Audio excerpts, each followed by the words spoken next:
सतनाम जो पुरख पछानै, सतनाम लै बचन प्रमानै।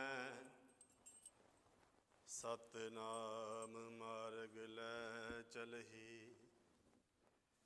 ताको काल न कबहूँ दलही।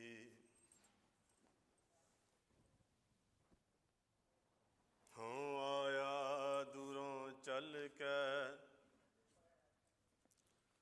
मैं तकी तो शरण आए जियो। मैं आशा रखी चित में, मेरा सबो दुख गवाए जियो। बिलावल महला पंजवा। दास तेरी की बेनती, रिद कर परगास। तुमरी कृपा ते पार ब्रह्म, दोखन को नाश। दास तेरे की बेनती, रिद कर परगास। तुमरी कृपा ते पार ब्रह्म, दोखन को नाश। चरण कमल का आसरा, प्रभ पुरख गुणतास। कीर्तन नाम सिमरत रहां, जब लग घट सास रहाओ। मात पिता बंदप तू हैं, तू सर्ब निवास। नानक प्रभ शरणागति, जाको निर्मल जास। मात पिता बंदप तू हैं, तू सर्ब निवास। नानक प्रभ शरणागति, जाको निर्मल जास। वाहिगुरु जी का खालसा, वाहिगुरु जी की फतेह। ਧੰਨ ਸ੍ਰੀ ਗੁਰੂ ਗ੍ਰੰਥ ਸਾਹਿਬ ਮਹਾਰਾਜ ਜੀ ਦੀ ਲੜੀਵਾਰ ਚੱਲ ਰਹੀ ਇਸ ਕਥਾ ਵਿਚਾਰ ਦੇ ਅੰਦਰ ਅੱਜ ਦਾ ਸ਼ਬਦ ਧੰਨ ਸ੍ਰੀ ਗੁਰੂ ਅਰਜਨ ਦੇਵ ਜੀ ਮਹਾਰਾਜ ਜੀ ਦਾ ਰਾਗ ਬਿਲਾਵਲ ਦੇ ਵਿੱਚ ਉਚਾਰਿਆ ਹੋਇਆ ਧੰਨ ਸ੍ਰੀ ਗੁਰੂ ਗ੍ਰੰਥ ਸਾਹਿਬ ਮਹਾਰਾਜ ਜੀ ਦੇ ਅੰਗ ਨੰਬਰ 818 ਤੇ ਸੁਭਾਇਮਾਨ ਹੈ। ਸਾਹਿਬ ਕਿਰਪਾ ਕਰਦੇ ਨੇ, ਦਾਸ ਤੇਰੇ ਕੀ ਬੇਨਤੀ ਰਿਦ ਕਰ ਪ੍ਰਗਾਸ। ਜਿਸ ਤਰ੍ਹਾਂ ਸਵੇਰੇ ਅੰਮ੍ਰਿਤ ਵੇਲੇ ਦਾ ਹੁਕਮਨਾਮਾ ਵੀ ਆਇਆ ਸੀ ਨਾ, ਅਚਰ ਚਰੈ ਤਾਂ ਸਿੱਧ ਹੋਈ, ਸਿੱਧੀ ਤੇ ਬੁੱਧ ਪਾਈ। ਜੋ ਅਚਰ ਹੈ, ਜੋ ਚਰਿਆ ਨਹੀਂ ਜਾ ਸਕਦਾ, ਜੋ ਖਾਧਾ ਨਹੀਂ ਜਾ ਸਕਦਾ, ਉਹ ਹੈ ਭਰਮ। ਪਰ ਜਦ ਭਰਮ ਖਾਧਾ ਜਾਂਦਾ ਨਾ, ਤਾਂ ਸੋਝੀ ਪੈਂਦੀ ਹੈ। ਜਿਸ ਤਰ੍ਹਾਂ ਅੱਗੇ ਵੀ ਬੇਨਤੀ ਕੀਤੀ ਸੀ, ਹਨੇਰੇ ਦੇ ਵਿੱਚ ਕੁਛ ਸਾਫ਼-ਸਾਫ਼ ਨਜ਼ਰ ਨਹੀਂ ਹੁੰਦਾ, ਕੁਛ ਸਮਝ ਨਹੀਂ ਆਉਂਦੀ ਕਿੱਥੇ ਕੀ ਰੱਖਿਆ ਹੋਇਆ, ਕਮਰਾ ਕਿਤਨਾ ਵੱਡਾ ਹੈ, ਕਿਹੜੀ ਚੀਜ਼ ਕਿੱਥੇ ਰੱਖੀ ਹੈ। ਪਰ ਜਦ ਲਾਈਟ ਜਲਦੀ ਹੈ, ਸਭ ਸਾਫ਼-ਸਾਫ਼ ਦਿਖਦਾ ਹੈ। ਜਦ ਗਿਆਨ ਪ੍ਰਚੰਡ ਹੁੰਦਾ ਹੈ ਨਾ, ਜਦ ਗਿਆਨ ਘੱਟ ਬਲਦਾ ਹੈ, ਉਸ ਵਕਤ ਸਭ ਸਾਫ਼-ਸਾਫ਼ ਦਿਖਦਾ ਹੈ ਕਿ ਸਾਡਾ ਮਿੱਤਰ ਕੌਣ ਹੈ, ਸਾਡਾ ਸ਼ਤਰੂ ਕੌਣ ਹੈ, ਕਿਹਨੂੰ ਆਪਣਾ ਕਹਿਣਾ ਹੈ, ਕਿਹਨੂੰ ਬੇਗਾਨਾ ਕਹਿਣਾ ਹੈ, ਕਿਹੜਾ ਸਾਨੂੰ ਗੁਣ ਦੇਣ ਵਾਲਾ ਹੈ ਔਰ ਕਿਹੜਾ ਸਾਡੇ ਔਗੁਣਾਂ 'ਚ ਵਾਧਾ ਕਰਦਾ ਪਿਆ। ਇਸ ਸ਼ਬਦ ਦੇ ਅੰਦਰ ਵੀ ਸਾਹਿਬ ਇਹੋ ਹੀ ਅਰਦਾਸ ਕਰਦੇ ਪਏ ਨੇ ਕਿ ਦਾਸ ਤੇਰੇ ਕੀ ਬੇਨਤੀ, ਰਿਦ ਕਰ ਪ੍ਰਗਾਸ। ਹੈ ਸਾਹਿਬ ਸੱਚੇ ਪਾਤਸ਼ਾਹ, ਮੈਂ ਤੇਰਾ ਦਾਸ ਤੇਰੇ ਚਰਨ ਕਮਲਾਂ ਦੇ ਵਿੱਚ ਬੇਨਤੀ ਕਰਦਾ ਕਿ ਮੇਰੇ ਹਿਰਦੇ ਦੇ ਵਿੱਚ ਹੀ ਪ੍ਰਗਾਸ ਕਰ, ਗਿਆਨ ਕਰਕੇ। ਪ੍ਰਗਾਸ ਦਾ ਅਰਥ ਜਿਹੜਾ ਹੈ ਤਾਂ ਉਜਾਲਾ, ਪਰ ਕਿਉਂਕਿ ਸੰਸਾਰੀ ਪ੍ਰਕਾਸ਼ ਦਾ ਤਾਲੁਕ ਸੂਰਜ ਦੀਆਂ ਕਿਰਨਾਂ ਦੇ ਨਾਲ ਹੈ, ਇਸ ਕਰਕੇ ਬਾਹਰਲੇ ਤੌਰ 'ਤੇ ਅਸੀਂ ਇਹਨੂੰ ਪ੍ਰਕਾਸ਼ ਕਹਿੰਦੇ ਹਾਂ, ਪਰ ਅੰਦਰ ਦੇ ਤੌਰ 'ਤੇ ਪ੍ਰਗਾਸ ਹੈ। ਜਿਵੇਂ ਹਾਈਵੇ ਦੇ ਸਾਹਮਣੇ ਪਏ ਨੇ, ਪਰ ਕਿਹੜਾ ਹਾਈਵੇ ਲੈਣਾ, ਅੱਖਾਂ ਨੂੰ ਦਿਖਦਾ ਹੈ ਪ੍ਰਕਾਸ਼ ਨਾਲ, ਪਰ ਬੁੱਧੀ 'ਚ ਪ੍ਰਕਾਸ਼ ਨਹੀਂ ਹੈ, ਬੁੱਧੀ ਨੂੰ ਸੋਝੀ ਨਹੀਂ ਹੈ। ਇਸ ਕਰਕੇ ਸਮਝ ਨਹੀਂ ਆਉਣਾ ਕਿ ਸਾਊਥ ਜਾਣਾ ਕਿ ਨਾਰਥ ਜਾਣਾ। ਅੱਖਾਂ ਨਾਲ ਦਿਖਦਾ ਤਾਂ ਹੈ, ਪਰ ਸਮਝ ਦੀ ਬੁੱਧੀ ਹੈ। ਗੁਰਬਾਣੀ ਦੇ ਅੰਦਰ ਪ੍ਰਗਾਸ ਤਾਂ ਹੀ ਲਫ਼ਜ਼ ਵਰਤਿਆ ਹੋਇਆ ਹੈ, ਪ੍ਰਗਾਸ।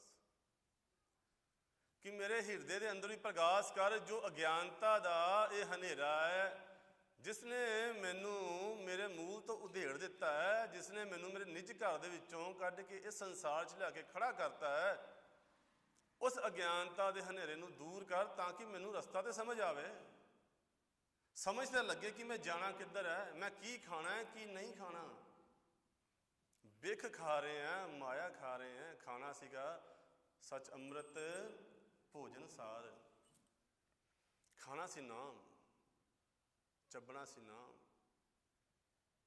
ਇਹ ਥਾਲ ਵਿੱਚ ਤਾਂ ਤੈਨੂੰ ਵਸਤੂ ਪਈ ਹੈ ਉਹਨੇ, ਇਹ ਭੋਜਨ ਹੈ, ਇਹ ਆਤਮਾ ਦਾ ਭੋਜਨ ਹੈ, ਇਹ ਪ੍ਰਾਤਮਾ ਦਾ ਭੋਜਨ ਹੈ। ਸਰੀਰ ਦਾ ਭੋਜਨ ਤੇ ਖਾਂਦੇ ਆ, ਪਰ ਪ੍ਰਾਤਮਾ ਦਾ ਭੋਜਨ ਵੀ ਤੇ ਖਾਣਾ ਹੈ ਨਾ। ਮਨ ਨੂੰ ਸ਼ਾਂਤੀ ਕਿਹਦੇ ਨਾਲ ਮਿਲਣੀ ਹੈ, ਮਨ ਨੂੰ ਬਲ ਕਿਹਦੇ ਨਾਲ ਮਿਲਣਾ? ਸਾਹਿਬ ਸੱਚੇ ਪਾਤਸ਼ਾਹ, ਜਦ ਤੁਸੀਂ ਆਪ ਕਿਰਪਾ ਕਰੋਗੇ, ਹਿਰਦੇ ਦੇ ਵਿੱਚ ਗਿਆਨ ਕਰਕੇ ਪ੍ਰਗਾਸ ਕਰੋਗੇ, ਤਾਂ ਸਭ ਸਾਫ਼-ਸਾਫ਼ ਨਜ਼ਰ ਆਏਗਾ, ਤਾਂ ਜਾ ਕੇ ਸਮਝ ਆਏਗਾ ਕਿ ਪਾਤਸ਼ਾਹ ਸੱਚ ਕੀ ਹੈ ਤੇ ਮਿੱਥ ਕੀ ਹੈ। ਤਾਂ ਸਮਝ ਆਏਗਾ ਕਿ ਥਿਰ ਕੀ ਹੈ, ਅਸਥਿਰ ਕੀ ਹੈ। ਤਾਂ ਸਮਝ ਆਏਗਾ ਕਿ ਨਾਸ਼ਵੰਤ ਕੀ ਹੈ ਤੇ ਸਦਾ ਰਹਿਣ ਵਾਲਾ ਕੀ ਹੈ। ਪਰ ਇਹ ਹੋਏਗਾ ਤਦ ਜਦ ਅਸੀਂ ਬੇਨਤੀ ਕਰਾਂਗੇ, ਸਾਹਿਬਾਂ ਦੇ ਚਰਨਾਂ ਦੇ ਵਿੱਚ ਅਰਦਾਸ ਕਰਾਂਗੇ, ਨਿਤਨੇਮ ਕਰਕੇ ਅਰਦਾਸ ਕਰਿਆ ਕਰੋਗੇ, ਸਾਹਿਬ ਸੱਚੇ ਪਾਤਸ਼ਾਹ ਦਾਸ ਤੇਰੇ ਕੀ ਬੇਨਤੀ ਰਿੱਧ ਕਰ ਪ੍ਰਗਾਸ। ਜੋ ਬਾਣੀ ਪੜ੍ਹੀ ਹੈ ਉਹਦਾ ਗਿਆਨ ਵੀ ਅੰਦਰ ਪੈਦਾ ਹੋਵੇ, ਜੋ ਹੁਕਮ ਵਾਕ ਸੁਣਿਆ ਹੈ, ਜੋ ਗੁਰਬਾਣੀ ਵਿਚਾਰ ਸੁਣੀ ਹੈ, ਜੋ ਸ਼ਬਦ ਕੀਰਤਨ ਸੁਣਿਆ ਸਾਹਿਬ ਸੱਚੇ ਪਾਤਸ਼ਾਹ, ਉਹਦਾ ਗਿਆਨ ਵੀ ਤਾਂ ਅੰਦਰ ਹਿਰਦੇ 'ਚ ਪੈਦਾ ਹੋਵੇ ਨਾ। ਐਸਾ ਨਾ ਹੋਵੇ ਕਿ ਪੜ੍ਹੀ ਜਾ ਰਹੇ ਹਾਂ, ਸਮਝ ਨਹੀਂ ਆ ਰਿਹਾ ਕੀ ਪੜ੍ਹਦੇ ਪਏ, ਤਾਂ ਹੀ ਮਨ ਟਿਕਦਾ ਨਹੀਂ ਹੈ। ਮਨ ਉਸ ਚੀਜ਼ ਵਿੱਚ ਟਿਕਦਾ ਹੈ ਜੋ ਸਮਝ ਆਉਂਦਾ ਹੈ, ਜੋ ਸਮਝ ਨਹੀਂ ਆਉਂਦਾ ਉਹ 'ਚ ਮਨ ਵੀ ਨਹੀਂ ਟਿਕਦਾ। ਮੈਥ ਵਿੱਚੋਂ ਬੜੇ ਬੱਚੇ ਫੇਲ ਹੁੰਦੇ, ਕਿਉਂਕਿ ਹਿਸਾਬ ਕਿਤਾਬ ਦੇ ਵਿੱਚ ਕੋਈ ਮਨੋਰੰਜਨ ਨਹੀਂ ਹੈ, ਕੋਈ ਐਂਟਰਟੇਨਮੈਂਟ ਨਹੀਂ ਹੈ। ਪਰ ਉਸੇ ਹੀ ਮੈਥ ਨੂੰ ਪੜ੍ਹਨ ਵਾਲੇ ਦੁਨੀਆ ਦੀ ਇਕੋਨਮੀ ਨੂੰ ਕੰਟਰੋਲ ਕਰਦੇ ਪਏ ਨੇ। ਪੜ੍ਹਾਈ ਤੇ ਉਹੀ ਹੈ ਨਾ, ਮਨ ਕਿਹਦਾ ਲੱਗਾ ਹੈ, ਮਨ ਕਿਹਦਾ ਨਹੀਂ ਲੱਗਾ, ਗੱਲ ਉੱਥੇ ਖਲੋਂਦੀ ਆ ਕੇ। ਅਰਦਾਸ ਕਰਿਆ ਕਿ ਸਾਹਿਬ ਸੱਚੇ ਪਾਤਸ਼ਾਹ ਦੇ ਚਰਨਾਂ ਦੇ ਅੰਦਰ, ਦਾਸ ਤੇਰੇ ਕੀ ਬੇਨਤੀ ਰਿੱਧ ਕਰ ਪ੍ਰਗਾਸ, ਤੁਮਰੀ ਕਿਰਪਾ ਤੇ ਪਾਰ ਬ੍ਰਹਮ ਦੁੱਖਨ ਕੋ ਨਾਸ਼। ਹੇ ਪਾਰ ਬ੍ਰਹਮ, ਸਾਹਿਬ ਸੱਚੇ ਪਾਤਸ਼ਾਹ ਤੇਰੀ ਕਿਰਪਾ ਹੋਏਗੀ ਤਾਂ ਦੁੱਖ ਦੇਣ ਵਾਲਿਆਂ ਦਾ ਨਾਸ਼ ਹੋਏਗਾ। ਜਿਹੜਾ ਵਿਕਾਰ ਮੈਨੂੰ ਦੁੱਖ ਦਿੰਦਾ ਹੈ, ਜਿਹੜਾ ਕ੍ਰੋਧ ਮੈਨੂੰ ਦੁੱਖ ਦਿੰਦਾ ਹੈ, ਜਿਹੜੀ ਹਉਮੈ ਮੈਨੂੰ ਦੁੱਖ ਦਿੰਦੀ ਹੈ, ਜਿਹੜਾ ਅਹੰਕਾਰ ਮੈਨੂੰ ਦੁੱਖ ਦਿੰਦਾ ਹੈ, ਉਹ ਮੈਨੂੰ ਦੁੱਖ ਨਹੀਂ ਦੇਣਗੇ। ਸੁੱਖ ਕੀ ਹੈ, ਦੁੱਖ ਕੀ ਹੈ, ਉਹ ਸਮਝ ਆ ਜਾਏਗਾ। ਮੰਗਣਾ ਕੀ ਹੈ? ਸੁਖ ਮੰਗਤ ਦੁੱਖ ਆਗੇ ਆਵੈ, ਸੋ ਸੁਖ ਹਮੂ ਨਾ ਮੰਗਿਆ ਭਾਵੈ। ਮੰਗਿਆ ਤੇ ਸੁੱਖ ਸੀ, ਦੁੱਖ ਕਿੱਥੋਂ ਆ ਗਿਆ ਅੱਗੇ? ਕਿਉਂਕਿ ਸਵੇਰ ਦੇ ਹੁਕਮਨਾਮੇ 'ਚ ਇਹੋ ਹੀ ਬਚਨ ਆਏ ਸਨ ਕਿ ਇਹ ਸ੍ਰਿਸ਼ਟੀ ਜਿਹੜੀ ਨਾ, ਇਹ ਚਲਾਇਮਾਨ ਹੈ, ਸਰਕਲ ਚੱਲਦਾ, ਸੁੱਖ ਦੁੱਖ ਚੱਲੀ ਜਾਣੇ ਨੇ।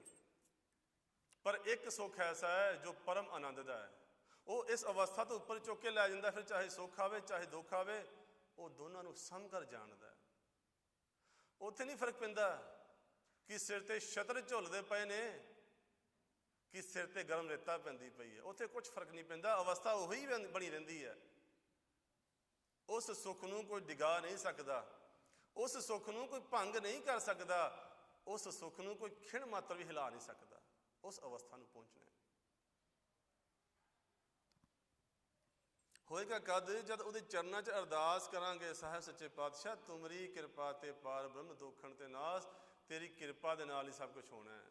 ਜਦ ਤੂੰ ਕਰੇਗਾ, ਰਹਿਮਤ ਹੋਏਗੀ, ਗਿਆਨ ਪ੍ਰਚੰਡ ਹੋਏਗਾ, ਤੇ ਸਮਝ ਆ ਜਾਏਗਾ ਕਿ ਦੁੱਖ ਸੁੱਖ ਦੋਏ ਦਰ ਕੱਪੜੇ ਪਹਿ ਰਹਿ ਜਾਏ ਮਨੁੱਖ। ਤਾਂ ਹੀ ਤੇ ਕਹਿੰਦੇ ਭਗਤਾਂ ਤੇ ਸੰਸਾਰੀਆਂ ਜੋੜ ਕਦੇ ਨਾ ਆਇਆ। ਇਹਨਾਂ ਦਾ ਜੋੜ ਨਹੀਂ ਹੁੰਦਾ, ਆ ਹੀ ਨਹੀਂ ਸਕਦਾ। ਭਗਤਾਂ ਨੇ ਕੀ ਆਖਿਆ ਹੈ? ਇੱਕ ਨਾ ਦੁੱਖ ਭੂਖ ਸਦ ਮਾਰ, ਇਹ ਭੇਦ ਦਾਤ ਤੇਰੀ ਦਾ ਤਰ। ਅਸੀਂ ਕੀ ਮੰਨੀ ਬੈਠੇ ਹਾਂ? ਸਾਡੀ ਵਿਚਾਰਧਾਰਾ 'ਚ ਫਰਕ ਹੈ। ਜੋ ਭਗਤਾਂ ਨੇ ਆਖਿਆ ਉਹ ਅਸੀਂ ਮੰਨਣ ਨੂੰ ਤਿਆਰ ਨਹੀਂ।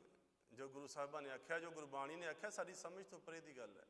ਤਾਂ ਹੀ ਸਾਡਾ ਗੁਰੂ ਸਾਹਿਬ ਨਾਲ ਸੰਪਰਕ ਪੈਦਾ ਨਹੀਂ ਹੋ ਪਾ ਰਿਹਾ, ਤਾਂ ਹੀ ਸਾਡਾ ਆਪਸ ਵਿੱਚ ਰਿਸ਼ਤਾ ਕਾਇਮ ਨਹੀਂ ਹੋ ਪਾ ਰਿਹਾ। ਨਮਸਕਾਰ ਤੇ ਕਰਦੇ ਹਾਂ, ਨਤਮਸਤਕ ਤੇ ਹੁੰਨੇ ਹਾਂ, ਪਰ ਉਤਨੀ ਗੱਲ ਮੰਨਦੇ ਜਿਤਨੀ ਸਾਨੂੰ ਚੰਗੀ ਲੱਗਦੀ ਹੈ। ਤਾਂ ਹੀ ਤਾਂ ਪਖੰਡੀਆਂ ਦੇ ਡੇਰੇ ਫੈਲਦੇ ਜਾ ਰਹੇ ਨੇ ਪੰਜਾਬ ਦੇ ਅੰਦਰ। ਤਾਂ ਹੀ ਤਾਂ ਮਹਾਂਪੁਰਖ ਸਿੱਕੁੜਦੇ ਜਾ ਰਹੇ ਨੇ, ਕਿਉਂਕਿ ਲੋਭੀਆਂ ਦੀ ਗਿਣਤੀ ਵੱਧਦੀ ਜਾ ਰਹੀ ਹੈ ਤੇ ਨਾਮ ਰਸੀਆਂ ਦੀ ਗਿਣਤੀ ਘਟਦੀ ਜਾ ਰਹੀ ਹੈ। ਅਰਦਾਸਾਂ ਪੁੱਠੀਆਂ ਨੇ। ਅਰਦਾਸ ਸਦ ਜੀਵਨ ਦੀ ਨਹੀਂ ਹੈ, ਅਰਦਾਸ ਮੌਤ ਦੀ ਕਰਦੇ ਪਏ ਹਾਂ। ਅਰਦਾਸ ਪਰਮ ਆਨੰਦ ਦੀ ਨਹੀਂ ਹੈ, ਅਰਦਾਸ ਅਲਪ ਸੁੱਖ ਦੀ ਕਰਦੇ ਪਏ ਹਾਂ। ਪਤਾ ਹੀ ਨਹੀਂ ਹੈ। ਮੰਗਣਾ ਨਹੀਂ ਆਉਂਦਾ, ਅਜੇ ਮੰਗਣਾ ਸਿੱਖਣਾ। ਪਹਿਲਾਂ ਗੁਰਬਾਣੀ ਮੰਗਣਾ ਸਿਖਾਉਂਦੀ ਹੈ। ਮੰਗਣਾ ਕੀ ਹੈ? ਦਾਸ ਤੇਰੇ ਕੀ ਬੇਨਤੀ ਰਿੱਧ ਕਰ ਪ੍ਰਗਾਸ। ਸਾਹਿਬ ਕਿਰਪਾ ਕਰਦੇ ਨੇ, ਚਰਨ ਕਮਲ ਕਾ ਆਸਰਾ ਪ੍ਰਭ ਪੁਰਖ ਗੁਣਤਾਸ। ਮੈਨੂੰ ਤੇਰੇ ਗੁਣਾਂ ਦਾ, ਮੈਨੂੰ ਤੇਰੇ ਚਰਨ ਕਮਲਾਂ ਦਾ ਹੀ ਆਸਰਾ ਹੈ ਸਾਹਿਬ। ਮੈਂ ਸੰਸਾਰ ਤੇ ਹੋਰ ਕੋਈ ਆਸਰਾ ਨਹੀਂ ਭਾਲਦਾ। ਅਵਰ ਉਪਾਵ ਸਭ ਤਿਆਗਿਆ, ਦਾਰੂ ਨਾਮ ਲਿਆ। ਸਾਰੇ ਉਪਾਵ ਛੱਡਤੇ ਨੇ। ਮੈਂ ਨਹੀਂ ਕਰਦਾ ਨਿਉਲੀ ਕਰਮ, ਮੈਂ ਤੀਰਥਾਂ ਤੇ ਨਹੀਂ ਭਟਕਦਾ, ਮੈਂ ਥਾਂ ਥਾਂ ਤੇ ਇਸ਼ਨਾਨ ਨਹੀਂ ਕਰਦਾ ਫਿਰਦਾ। ਮੈਨੂੰ ਸਮਝ ਆ ਗਈ ਹੈ ਕਿ ਮਾਂਜਣਾ ਤੇ ਮਨ ਹੈ। ਕੱਲ ਦਾ ਮੁੱਖ ਵਾਕ ਪੜ੍ਹਿਆ ਸੀ ਨਾ ਆਪਾਂ, ਮਾਗ ਮੱਜਣ ਸੰਗ ਸਾਧੂਆਂ ਧੂੜੀ ਕਰ ਇਸ਼ਨਾਨ।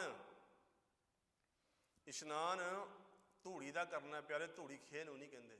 ਅਕਸਰ ਬੇਨਤੀ ਕਰ ਦਿੰਦਾ, ਧੂੜੀ ਤਦ ਉੱਡਦੀ ਆ ਜਾਂ ਦੇਖੋ ਭਾਈ ਗਿਆਨ ਕੀ ਆਈ ਆਂਦੀ ਸਭੇ ਉਡਾਨੀ ਭਰਮ ਕੀ ਟਾਟੀ ਰਹੇ ਨਾ ਮਾਇਆ ਬਾਂਦੀ। ਉਹਦੇ ਵਿੱਚ ਗਿਆਨ ਦੀ ਧੂੜੀ ਉੱਡਦੀ ਹੈ। ਉਹਦੇ ਨਾਲ ਮਨ ਮਾਂਜਣਾ ਹੈ, ਤੇਰੇ ਗੁਣਾਂ ਨਾਲ ਮਨ ਮਾਂਜਣਾ ਹੈ। ਕਿਉਂਕਿ ਇਸ ਮਨ ਨੂੰ ਜਨਮ ਜਨਮ ਦੀ ਕਾਲਖ ਲੱਗੀ ਹੋਈ ਹੈ। ਇਹ ਮਨ ਇਤਨਾ ਸ਼ਾਤਰ ਹੈ, ਇਹ ਹਰ ਪੰਕਤੀ ਤੇ ਕੋਈ ਨਾ ਕੋਈ ਤਰਕ ਦੇ ਦਿੰਦਾ। ਇਤਨਾ ਸ਼ਾਤਰ ਹੈ। ਗੁਰਬਾਣੀ ਜੋ ਵੀ ਆਖਦੀ ਹੈ, ਜੇ ਤੇ ਚੰਗਾ ਲੱਗਾ ਤੇ ਠੀਕ ਹੈ, ਨਹੀਂ ਤਾਂ ਜਦੇ ਫੁਰਨੇ ਸ਼ੁਰੂ ਹੋ ਜਾਂਦੇ ਨੇ। ਵਿਚਾਰ ਕਿਤੇ ਦਾ ਕਿਤੇ ਦਾ ਕਿਤੇ ਦਾ ਕਿਤੇ ਉੱਡ ਜਾਂਦਾ। ਆਵਾਜ਼ ਵੀ ਕੰਨਾਂ 'ਚ ਪੈਣੀ ਬੰਦ ਹੋ ਨਹੀਂ ਜਾਂਦੀ ਹੈ। ਇਤਨਾ ਸ਼ਾਤਰ ਹੈ। ਕਿਉਂਕਿ ਚੇਤਨਾ ਕੰਨਾਂ 'ਚ ਸੁਣਦੀ ਹੈ ਨਾ। ਕਈ ਦਫਾ ਬੈਠੇ ਤਾਂ ਹੁੰਦੇ ਆ, ਗੁਰੂ ਮਹਾਰਾਜ ਦੇ ਦਰਸ਼ਨ ਵੀ ਹੋ ਰਹੇ ਹੁੰਦੇ ਨੇ, ਅੱਖਾਂ ਖੁੱਲੀਆਂ ਹੁੰਦੀਆਂ ਨੇ, ਆਵਾਜ਼ ਨਹੀਂ ਆ ਰਹੀ ਹੁੰਦੀ, ਧਿਆਨ ਕਿਤੇ ਹੋਰ ਹੁੰਦਾ। ਬਹੁਤ ਦਫਾ ਐਸਾ ਹੁੰਦਾ। ਤਾਂ ਹੀ ਤਾਂ ਸਾਹਿਬ ਪਹਿਲਾਂ ਮਨ ਨੂੰ ਬੰਨਣ ਦੀ ਗੱਲ ਕਰਦੇ ਨੇ। ਜਦ ਤੱਕ ਮਨ ਨਹੀਂ ਨਾ ਬੱਝੇਗਾ ਤਦ ਤੱਕ ਕਿਰਪਾ ਨਹੀਂ ਹੋਣੀ। ਜਦ ਤੱਕ ਮਨ ਨਹੀਂ ਨਾ ਟਿਕੇਗਾ, ਮਨ ਨੂੰ ਆਸਰਾ ਦੇਣਾ ਕਿਹਦਾ ਹੈ? ਚਰਨ ਕਮਲ ਕਾ ਆਸਰਾ ਪ੍ਰਭ ਪੁਰਖ ਗੁਣਤਾਸ। ਤੇਰੇ ਗੁਣਾਂ ਦਾ, ਤੇਰੇ ਚਰਨ ਕਮਲਾਂ ਦਾ ਆਸਰਾ ਨੂੰ ਦੇਣਾ ਮਨ ਨੂੰ ਮੈਂ। ਕਿਉਂਕਿ ਉਹ ਸਥਿਰ ਨੇ, ਉਹ ਸਥਾਈ ਨੇ, ਉਹ ਨਾਸ਼ਵਾਨ ਨੇ, ਉਹਨਾਂ ਨੂੰ ਜਰਾ ਰੋਗ ਨਹੀਂ ਹੈ।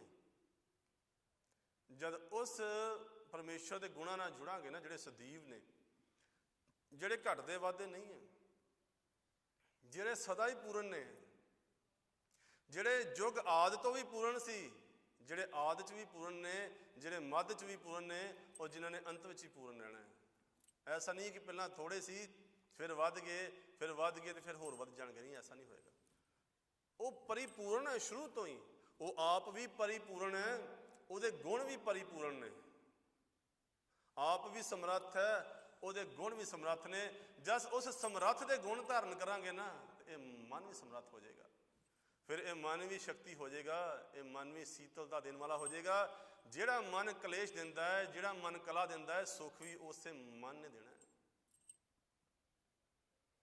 ਜਿਹੜਾ ਮਨ ਬਿਖ ਹੈ ਨਾ, ਦਾਰੂ ਵੀ ਉਸੇ ਮਨ ਨੇ ਬਣ ਜਾਣਾ ਹੈ। ਅਵਸਥਾ ਬਦਲ ਜਾਣੀ ਹੈ, ਇਹਦੇ ਸੁਣਨ ਦੇ ਤਰੀਕੇ ਬਦਲ ਜਾਣੇ ਨੇ, ਇਹਦੇ ਦੇਖਣ ਦੇ ਤਰੀਕੇ ਬਦਲ ਜਾਣੇ ਨੇ, ਇਹਦੇ ਕਰਨ ਦੇ ਤਰੀਕੇ ਬਦਲ ਜਾਣੇ ਨੇ, ਇਹਦੇ ਚੱਲਣ ਦੇ ਤਰੀਕੇ ਬਦਲ ਜਾਣੇ ਨੇ। ਸਰੀਰ ਤੋਂ ਆਪਣੀ ਸੱਤਾ ਖਿੱਚ ਲਏਗਾ। ਫਿਰ ਸਰੀਰ ਨੂੰ ਬੰਦ ਕਰ ਦਿਓ, ਸੁਖਮਨੀ ਸਾਹਿਬ ਚੱਲਦੀ ਰਹੇਗੀ। ਸਰੀਰ ਨੂੰ ਦੇਗ 'ਚ ਉਬਾਲ ਦਿਓ, ਸੁਖਮਨੀ ਸਾਹਿਬ ਚੱਲਦੀ ਰਹੇਗੀ। ਸਰੀਰ 'ਤੇ ਆਰਾ ਚਲਾ ਦਿਓ, ਜਪਜੀ ਸਾਹਿਬ ਚੱਲਦਾ ਰਹੇਗਾ। ਸਰੀਰ ਵਿੱਚੋਂ ਚੇਤਨ ਆਪਣੀ ਸੱਤਾ ਖਿੱਚ ਲਏਗਾ।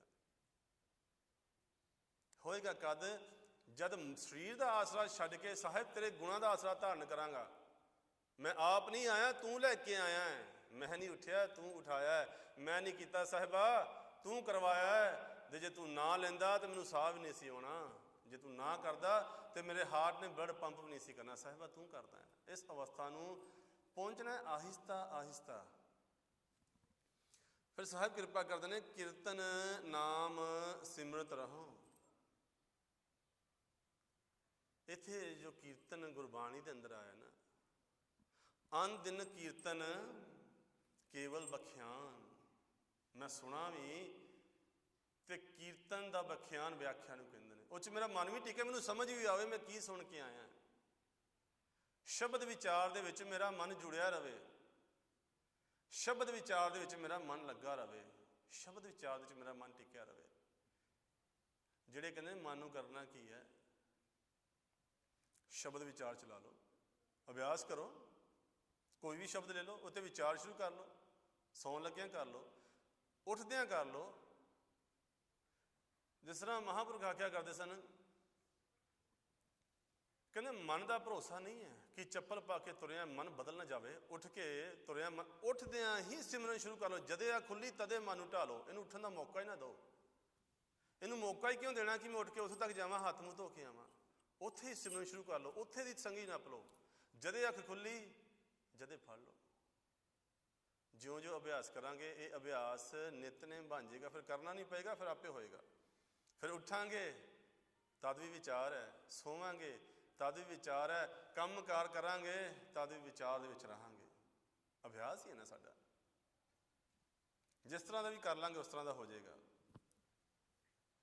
ਕੀਰਤਨ ਨਾਮ ਸਿਮਰਤ ਰਹੋ ਕਦ ਤੱਕ ਜਬ ਲਗ ਘਟ ਸਾਸ। ਜਦ ਤੱਕ ਸਰੀਰ ਵਿੱਚ ਸਾਹ ਨੇ ਮੈਂ ਤੇਰੇ ਚਰਨਾਂ 'ਚ ਜੁੜਿਆ ਰਵਾਂ। ਜਦ ਤੱਕ ਮੇਰੇ ਸਰੀਰ ਵਿੱਚ ਸਾਹ ਨੇ ਮੈਂ ਸ਼ਬਦ ਵਿਚਾਰ ਨਾਲ ਜੁੜਿਆ ਰਵਾਂ। ਜਦ ਤੱਕ ਸਰੀਰ ਵਿੱਚ ਸਵਾਸ ਨੇ ਮੈਂ ਗੁਰਬਾਣੀ ਨਾਲ ਜੁੜਿਆ ਰਵਾਂ।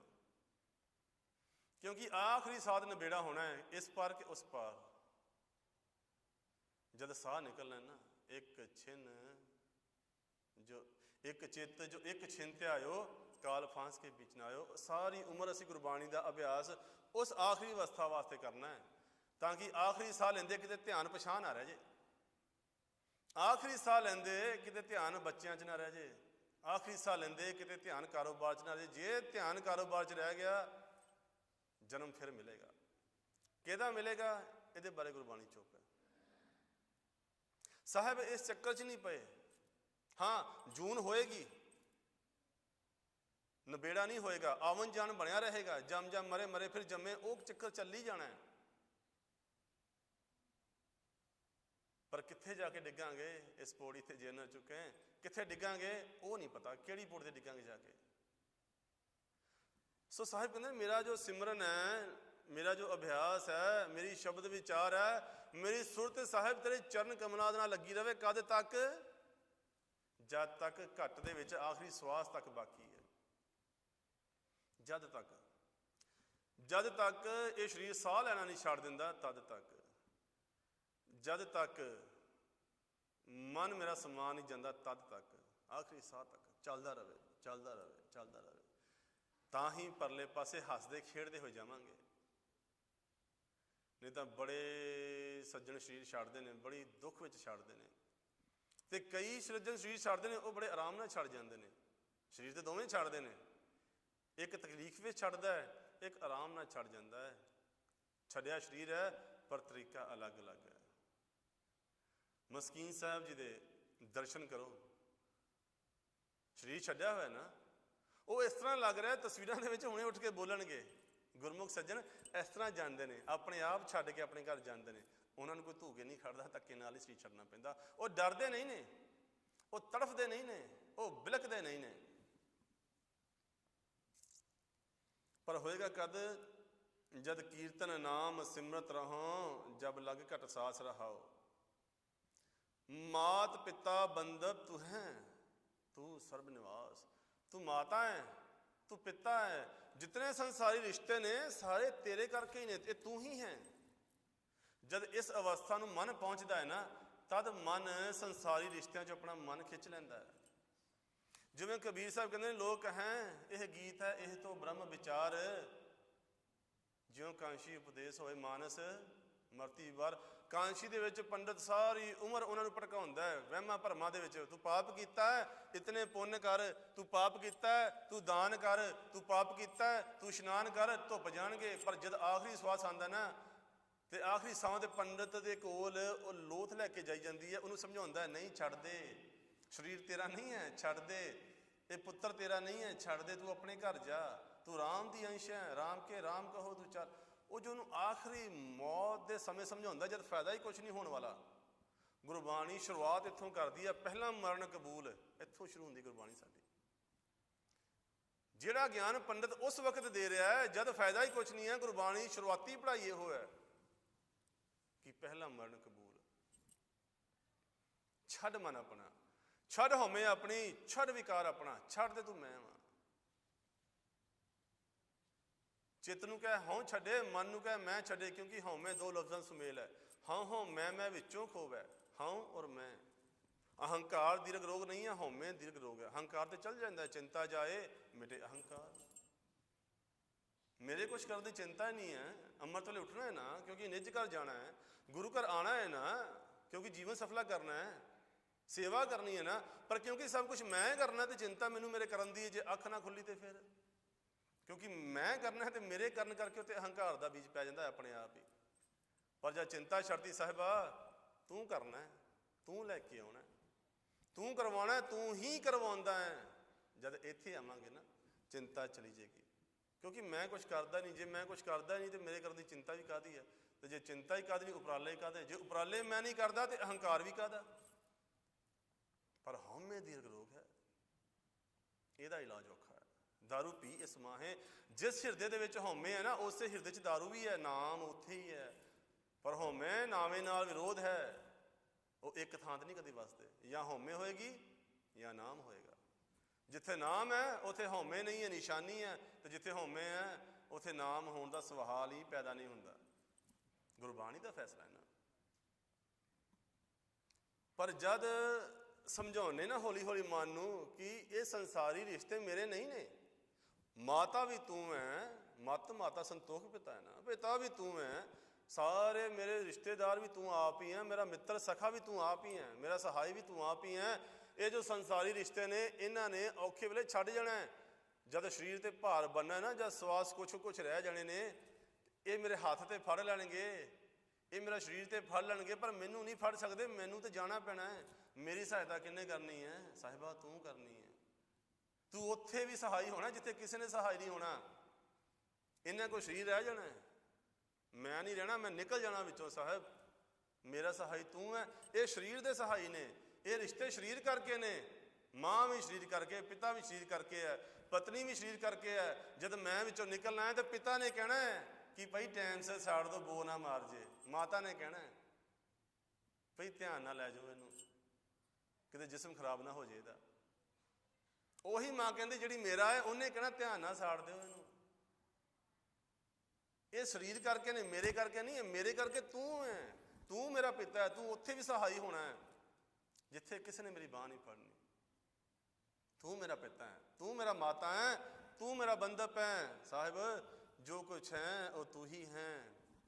ਨਾਨਕ ਪ੍ਰਭ ਸ਼ਰਨਾਗਤੀ। ਸਾਹਿਬ ਸੱਚੇ ਪਾਤਸ਼ਾਹ ਕਹਿੰਦੇ ਨੇ ਉਹਦੇ ਸ਼ਰਨ ਦੇ ਵਿੱਚ ਆ। ਜਾਕੋ ਨਿਰਮਲ ਜਸ, ਜਿਹਦਾ ਜਸ ਨਿਰਮਲ ਹੈ, ਜਿਹੜਾ ਆਪ ਨਿਰਮਲ ਹੈ ਉਹਦਾ ਜਸ ਵੀ ਨਿਰਮਲ ਹੈ। ਜਿਹੜਾ ਆਪ ਮਾਇਆ ਤੋਂ ਰਹਿਤ ਹੈ ਉਹਦਾ ਗਿਆਨ ਵੀ ਮਾਇਆ ਤੋਂ ਰਹਿਤ ਹੈ। ਜਿਹੜਾ ਆਪ ਨਿਰਾਕਾਰ ਹੈ ਉਹਦਾ ਗਿਆਨ ਵੀ ਨਿਰਾਕਾਰ ਹੈ। ਨਾ ਤੇਰਾ ਨਿਰੰਕਾਰ ਹੈ, ਨਾ ਲਈਏ ਨਰਕ ਨਾ ਜਾਈਏ। ਨਾ ਤੇਰਾ ਨਿਰਾਕਾਰ ਹੈ ਕਿਉਂਕਿ ਤੂੰ ਖੁਦ ਨਿਰਾਕਾਰ ਹੈ, ਤੇਰਾ ਗਿਆਨ ਵੀ ਨਿਰਾਕਾਰ ਹੈ। ਤੈਨੂੰ ਕਿਸੇ ਨਾਲ ਤਸ਼ਬੀਹ ਨਹੀਂ ਦਿੱਤੀ ਜਾ ਸਕਦੀ, ਤੈਨੂੰ ਕਿਸੇ ਨਾਲ ਦੱਸਿਆ ਨਹੀਂ ਜਾ ਸਕਦਾ ਕਿ ਤੂੰ ਐਸਾ ਹੈ, ਕਿ ਤੂੰ ਐਸਾ ਹੈ। ਤੇਰੇ ਬਾਰੇ ਕੁਛ ਨਹੀਂ ਦੱਸਿਆ ਜਾ ਸਕਦਾ। ਤੇਰੇ ਗੁਣ ਕੁਛ ਬਿਆਨ ਕੀਤੇ ਜਾ ਸਕਦੇ ਨੇ। ਇੱਕ ਗੁਣ ਤੇਰਾ ਬਿਆਨ ਕਰਨ ਦੇ ਵਿੱਚ ਸਾਰੀ ਜ਼ਿੰਦਗੀ ਨਿਕਲ ਜਾਂਦੀ ਹੈ। ਕਿਹੜਾ ਗੁਣ ਆਖੀਏ? ਤੂੰ ਤੇ ਸਾਹਿਬ ਗੁਣੀ ਨਿਧਾਨਾ ਹੈ। ਜਿਹਵਾ ਏਕ ਕਵਨ ਗੁਣ ਕਹੀ ਹੈ। ਕਿਹੜੇ ਕਿਹੜੇ ਤੇਰੇ ਮੈਂ ਗੁਣ ਬਿਆਨ ਕਰਾਂ? ਉਹਦਾ ਜਸ ਗਾ ਜਿਹੜਾ ਜਸ ਨਿਰਮਲ ਹੈ, ਮੈਲ ਤੋਂ ਰਹਿਤ ਹੈ, ਮਾਇਆ ਤੋਂ ਰਹਿਤ ਹੈ। ਜਦ ਉਹਦਾ ਜਸ ਗਾਵਾਂਗੇ ਨਾ ਤੇ ਅਸੀਂ ਵੀ ਮਾਇਆ ਤੋਂ ਰਹਿਤ ਹੋ ਜਾਵਾਂਗੇ, ਅਸੀਂ ਵੀ ਵਿਕਾਰਾਂ ਤੋਂ ਰਹਿਤ ਹੋ ਜਾਵਾਂਗੇ, ਅਸੀਂ ਵੀ ਮੈਲ ਤੋਂ ਰਹਿਤ ਹੋ ਜਾਵਾਂਗੇ। ਗੁਰਬਾਣੀ ਦੀ ਪੜ੍ਹਾਈ ਗੁਰਸਿੱਖ ਬਣਨ ਵਾਸਤੇ ਹੈ। ਗੁਰਬਾਣੀ ਦੀ ਪੜ੍ਹਾਈ ਗੁਰਮੁਖ ਬਣਨ ਵਾਸਤੇ ਹੈ। ਜਿਹਨੇ ਮੈਡੀਕਲ ਪੜ੍ਹਨੀ ਹੈ ਬਾਇਓਲੋਜੀ ਪੜ੍ਹਦਾ ਹੈ, ਇਕੋਨਮੀ ਦੀ ਪੜ੍ਹਾਈ ਆਪਣੀ ਹੈ, ਸਾਇੰਸ ਦੀ ਪੜ੍ਹਾਈ ਆਪਣੀ ਹੈ, ਐਟੋਨਮੀ ਦੀ ਪੜ੍ਹਾਈ ਆਪਣੀ ਹੈ। ਹਰੇਕ ਵਿਸ਼ੇ ਆਪਣੇ ਆਪਣੇ ਨੇ। ਪਰ ਜਿਹਨੇ ਗੁਰਮੁਖ ਬਣਨਾ ਹੈ ਉਹਨੂੰ ਪੜ੍ਹਿਆ ਅਨਪੜ੍ਹਿਆ, ਜੋ ਪੜ੍ਹਿਆ ਹੈ ਸੰਸਾਰ ਦੇ, ਪਹਿਲਾਂ ਉਹਨੂੰ ਅਨਪੜ੍ਹਿਆ ਕਰਨਾ ਪੈਣਾ ਹੈ, ਤਾਂ ਪਰਮਗਤ ਪਾਣੀ ਹੈ। ਭਾਂਡਾ ਧੋਵੋ, ਬੈਸ ਧੂਪ ਦਿਓ ਨਾ, ਤੋ ਦੂਤੇ ਕੋ ਜਾਓ। ਭਾਂਡਾ ਧੋ ਕੇ ਸੁੱਚਾ ਕਰਕੇ ਮਾਂਜ ਕੇ ਬੈਸ ਧੂਪ ਦੇ ਕੇ ਤਾਂ ਦੁੱਧ ਪਾਈਦਾ, ਨਹੀਂ ਤਾਂ ਦੁੱਧ ਫਟ ਜਾਂਦਾ ਹੈ। ਤੇ ਜਦ ਤੱਕ ਸਾਡੇ ਅੰਦਰ ਗਿਆਨ ਹੈ ਨਾ ਦੂਜੇ ਗ੍ਰੰਥਾਂ ਦਾ ਜਾਂ ਭਰਮ ਹੈ ਜੋ ਸੁਣਿਆ ਬਾਹਰੋਂ, ਜਦ ਤੱਕ ਉਹ ਹੈ ਨਾ ਤਦ ਤੱਕ ਗੁਰਬਾਣੀ ਦੇ ਅਰਥ ਉਧਰ ਨੂੰ ਆਪਣੇ ਆਪ ਜਾਈ ਜਾਂਦੇ ਨੇ। ਪਰ ਸਭ ਛੱਡਣਾ ਸਾਹਿਬਾ, ਜੋ ਤੂੰ ਆਖਿਆ ਹੈ, ਸੱਤ ਸੱਤ ਆਖਿਆ ਹੈ, ਗੁਰਬਾਣੀ ਨੂੰ ਗੁਰਬਾਣੀ ਦੇ ਵਿੱਚੋਂ ਹੀ ਅਰਥਾਇਆ ਜਾ ਸਕਦਾ। ਐਸਾ ਕੋਈ ਸੰਸਾਰ ਤੇ ਗ੍ਰੰਥ ਨਹੀਂ ਜੋ ਗੁਰਬਾਣੀ ਅਰਥਾ ਸਕੇ, ਕਿਉਂਕਿ ਬਾਣੀ ਧੁਰ ਕੀ ਹੈ? ਧੁਰੋਂ ਆਈ ਹੈ, ਸੱਚਖੰਡ ਦੀ ਬਾਣੀ ਹੈ, ਮੇਰੇ ਪਿਤਾ ਦੇ ਘਰ ਤੋਂ ਆਈ ਹੋਈ ਬਾਣੀ ਹੈ, ਪਰਮੇਸ਼ਰ ਦੇ ਮੁਖੋਂ ਉਚਾਰੀ ਹੋਈ ਬਾਣੀ ਹੈ। ਇਹ ਕੋਈ ਗੀਤ ਨਹੀਂ ਹੈ, ਇਹ ਬ੍ਰਹਮ ਵਿਚਾਰ ਹੈ। ਸਾਹਿਬਾਂ ਦੇ ਚਰਨਾਂ ਦੇ ਵਿੱਚ ਅਰਦਾਸ ਕਰੀਏ, ਸਾਹਿਬ ਸੱਚੇ ਪਾਤਸ਼ਾਹ ਆਪ ਸਹਾਈ ਹੋਵੋ। ਅਸੀਂ ਵੀ ਉਹ ਅਰਦਾਸ ਕਰੀਏ ਕਿ ਦਾਸ ਤੇਰੇ ਕੀ ਬੇਨਤੀ ਰਿੱਧ ਕਰ ਪ੍ਰਗਾਸ, ਤਾਂ ਕਿ ਸਾਡੇ ਹਿਰਦਿਆਂ ਦੇ ਵਿੱਚ ਵੀ ਗਿਆਨ ਦਾ ਪ੍ਰਗਾਸ ਹੋ ਸਕੇ, ਤਾਂ ਕਿ ਸਾਨੂੰ ਕੋਈ ਭਰਮਾ ਨਾ ਸਕੇ, ਤਾਂ ਕਿ ਸਾਨੂੰ ਕੋਈ ਗੁਰੂ ਨਾਲ ਤੋੜ ਕੇ ਆਪਣੇ ਨਾਲ ਨਾ ਜੋੜ ਸਕੇ, ਤਾਂ ਕਿ ਸਾਨੂੰ ਕੋਈ ਜੰਮ ਦੇ ਮਾਰਗ 'ਤੇ ਨਾ ਪਾ ਸਕੇ। ਆਓ ਅਰਦਾਸ ਕਰੀਏ, ਸਾਹਿਬਾਂ ਦੇ ਚਰਨਾਂ ਦੇ ਵਿੱਚ ਬੇਨਤੀ ਕਰੀਏ ਕਿ ਸਤ ਸੰਤੋਖ ਹੋਵੇ ਅਰਦਾਸ, ਤਾਂ ਸੁਣ ਸਦ ਬਹਾਲੇ ਪਾਸ। ਹੋਈਆਂ ਭੁੱਲਾਂ ਦੀ ਖਿਮਾ ਲੋਕ ਸੁਖੀਏ, ਪਰ ਲੋਕ ਸੁਹੇਲੇ ਨਾਨਕ ਹਰ ਪ੍ਰਭ ਆਪੇ ਮਿਲੇ। ਵਾਹਿਗੁਰੂ ਜੀ ਕਾ ਖਾਲਸਾ, ਵਾਹਿਗੁਰੂ ਜੀ ਕੀ ਫਤਿਹ।